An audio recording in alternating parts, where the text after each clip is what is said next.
আমি কওমি মাদ্রাসায় লেখাপড়া করেছি, আজও পর্যন্ত আলিয়ার বিরুদ্ধে, স্কুল কলেজ ভার্সিটির বিরুদ্ধে বলি নাই। বরং আমরা চেষ্টা করি যার সাথে দেখা হোক একটা সালাম দেওয়ার জন্য। দুঃখ লাগে বাবা, তুমি আমার পাঁচকল্লি দেখে কেন গালি দাও, বাঁকা নজরে তাকাও? আজকে তুমি আমার পোশাক দিয়া কেন হিংসা করো? কেন আজ আমি কওমিতে পড়ার কারণে তুমি গালি দাও? কারণটা কি? এ বান্দা, তোমার কোরআন যদি এক হয়, ওই কোরআন তো আমিও পড়ি। কওমি মাদ্রাসায় কি হয়? তুমি কেন একটু বাজে মন্তব্য করো, খারাপ নিয়তে তাকাও, বাঁকা নজরে তাকাও? এই জমিনের মধ্যে আমার রাসূলের পরিপূর্ণ আদর্শের যদি কোনো ধারা চলতে থাকে, এটা 1 নাম্বার পার্সেন্ট বেশি আগানো কওমিওয়ালাদের মধ্যেই। আমরা আলিয়ার বিরুদ্ধে বলি না, বরং আমাদের চরমনাই তো আলিয়া মাদ্রাসা আছে, হাজারো আলিয়া মাদ্রাসার আল্লাহর বান্দারা 5 ওয়াক্ত নামাজ পড়ে। শুধু তাই না, সেদিন কয়েকটা ছেলে আপনাদের কুমিল্লা থেকে গেল ঢাকা মাদ্রাসায়। দেখি আমার মতো জামা পরা, একটা রুমাল গলায় পেঁচানো, টুপি একটা মাথায়। পরিচয় নিলাম, বাড়ি বলে কুমিল্লা। কেন আসছো, কি করো? একজনে আমি কলেজে ক্লাস 8-এ পড়ি, আর একজনে বলেন 9-এ পড়ি। এখন কেন আসছো? বলে হুজুর, আমরা বয়ান শোনার পরে এখন নিয়ত করছি মাদ্রাসায় পড়বো। আমি বললাম কারো পরামর্শ নিছো নাকি? বলে না না।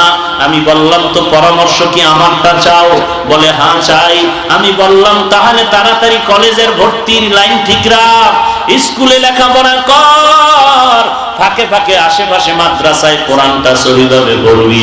কারণ তোর মতো বান্দার এই মন মানসিকতা নিয়ে যদি স্কুল কলেজে পড়িয়া একদিন ডিসি হবি, এসপি হবি, একদিন এমপি মন্ত্রী হবি, তোর মতো মানসিক অবস্থার বান্দার দ্বারা এই জমিনে ইসলামের খেদমত হবে অনেক বেশি। আমি বললাম এটা আমার ফাইনাল পরামর্শ, অন্য কোনো পরামর্শ নাই। আজকে আমার নবীকে সন্ত্রাসী বলে গালি দেয়, বিচারের খবর নাই। আমরা এখানে দ্বন্দ্ব করি, কার টুপি কালো, কার টুপি সাদা। এরে আল্লাহর বান্দা, ভাইয়েরা দ্বন্দ্ব অনেক, ঝগড়া অনেক, এক ভাই আর এক ভাইকে পারি না মেরে ফেলি। কিন্তু যখন কানে আসলো আমার বাবাকে কেউ গালি দিয়েছে, তখন কি দ্বন্দ্বের কথা স্মরণ থাকবে? তখন তো আওয়াজ একটা, বাবার দুশ্মনের এই সাইজ কর। এরে বান্দা, তুমি আমার নবীর উম্মত, আমিও নবীর উম্মত। তুমি চরমনাই, আমি তাবলীগ, তুমি কওমি, আমি আলিয়া। যতই দ্বন্দ্ব করো না কেন, যখন কানের মধ্যে আওয়াজ এসেছে কোন বেঈমান আমার নবীকে গালি দিয়েছে, ইসলামের বিরুদ্ধে কথা বলেছে, তখন কে কোন পীরের মুরিদ, কে কোন দলের লোক, কোনো ভেদাভেদ নাই।